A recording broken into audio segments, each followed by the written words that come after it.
measles, diphtheria, polio.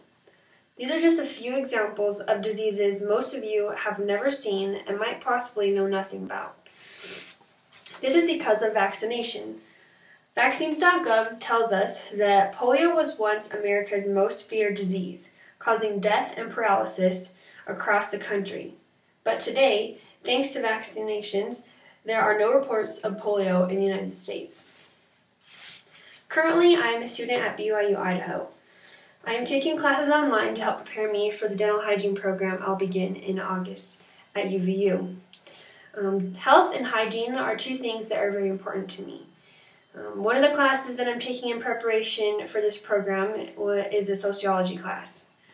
Recently, a few weeks ago, we were instructed to watch a video on vaccinations.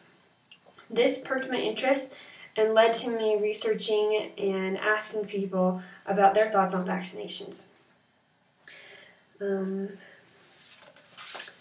Breakthroughs in science with vaccinations have provided us ways to save our children from great pain and suffering, and possibly even death.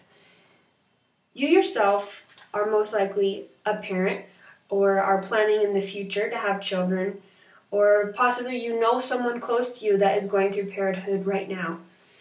Being informed on the reasons for vaccination can help you save your own children as well as others.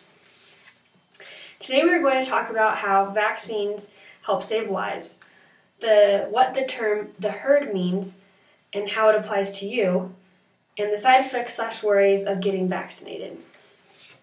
We'll begin with how to help save lives. Having your children vaccinated can save their life. New generations of parents haven't seen a time without vaccinations. Since we no longer have these dangers, they don't understand the risks of not being vaccinated. They haven't gone through having polio or seen one of their friends get the measles. In a quote from Jimmy Kimmel, he says, "Today, parents are more scared of gluten than they are of smallpox." I found that funny. In the American Academy of Pediatrics, in a quote found on procon.org, said that vaccines are necessary. In many parts of the world, vaccine-preventable diseases are still common. Since diseases may be brought into the United States by Americans who travel abroad or from people visiting areas with current disease outbreaks, it's important that our children are vaccinated. In December 2014, there was a measles outbreak at Disneyland, which spread to more than 100 people in different states. The CDC also reported that in 2008 in San Diego, that there was an infected 7-year-old who returned home from a family vacation in Switzerland. He gave the measles to 2 siblings, collectively infecting classmates at their school, and with a visit to the children's clinic in La Jolla, spread an infection to 4 others. One was an infant who flew on a plane to Hawaii and was intercepted and quarantined. The other 250 passengers had to be contacted and tracked. Exposures went to almost 1,000 individuals, and 90 of them lacked proof of immunity.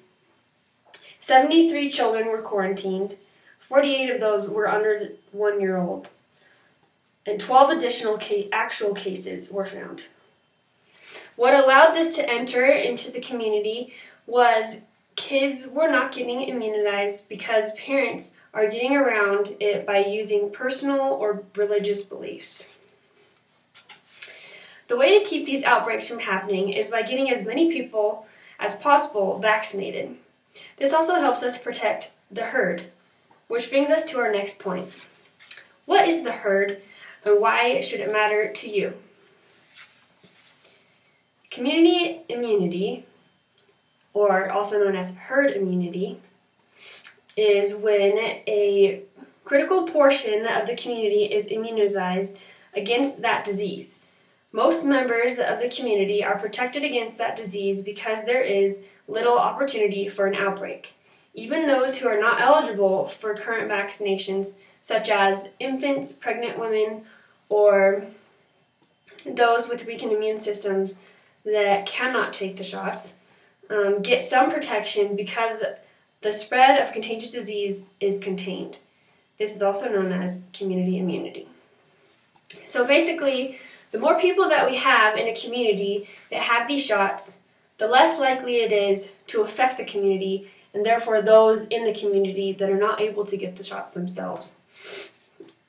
Public health officials say that the outbreak that I just stated earlier at Disneyland is an example of poor herd immunity. The way that people are getting around this is through personal belief or religious exemptions. I want to share with you an example that was in the video that I watched. It was a little boy named Rhett. He's lived with leukemia most of his 7-year-old life and has gone through over 50 surgeries. Treatment wipes out his immune system. Therefore, he's not able to have these immunity shots. For the majority of his life, Rhett has been pulled out of all social situations and out of society. Him and his parents are very excited that he is able to start kindergarten soon. But they are worried because not everyone at the school is being forced to have these immunizations before being enrolled. Rhett has to undergo 1 year of remission until he can get vaccinated. He depends on herd immunity to protect his life until he can get his shots. Choosing to not have your child immunized for personal or religious beliefs is putting other children at risk who cannot have these shots themselves but would like to. What are the risks/side effects of vaccinations? Which brings us to our last point. Side effects are very mild. Redness or soreness from the shot, and a very, very small percentage may have an allergic reaction from something that they were unaware they were allergic to that's in the shot. The side effects from actually getting these preventable diseases way outweighs the risks that come from getting the shot. Remember that by vaccinating your child, you will help protect them from preventable diseases that may end their life. By vaccinating your child, you will help protect those that cannot vaccinate themselves. And the pros of vaccinating way outweigh the cons. I plead with you to help end these life-taking diseases by signing up for vaccination.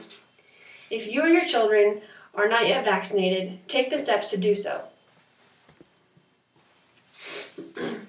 If we begin to think the diseases are gone and we no longer need to be vaccinated, they may come back. We've already seen this starting with cases like the measles. Let's not get complacent.